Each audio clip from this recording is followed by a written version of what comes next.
আজ আমি যাবো শপিং মলে, কিন্তু কোনো জামা প্যান্ট না কিনে হালকা ট্যাল মেরে না জামা প্যান্ট ফিরিয়ে দেবো। আসল কারণটা হলো কি, আমাদের খুব গরম লাগছিল, ফ্রিতে এসির হাওয়া খেতে গেছিলাম।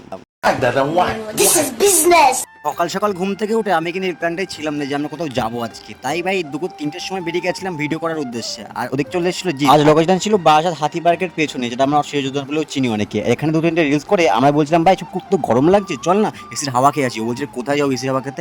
আমি বললাম চল না ভাই বিশাল মার্কেটে। তো ওখানে চলে গেছিলাম। মেনলি আমাদের কাছে একটা টাকাও ছিল না, ওখানে গিয়ে আমরা ড্রেস দেখছিলাম আর ফ্রিতে এসির হাওয়া খাচ্ছিলাম। আর এখান থেকে যেমন ট্রায়াল মারছিলাম, ভেবেছিলাম একটা জীবন কিনবো, কিন্তু কোনো জামা পছন্দ হয়নি সেভাবে।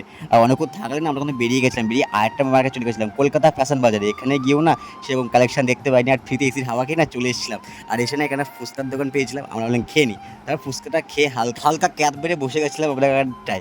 আর এখানে না আমি আরও গল্প করছিলাম যে কীভাবে কী করা যায়, কোর্ট কাজে ভর্তি হওয়া যায় কি না। আর অন্য একটু ফানি টাইপের আছে। তারপর রাত হলে চা খেয়ে আমরা আজকে মিলে ব্লগটা এখানেই শেষ করলাম। দেখা যাচ্ছে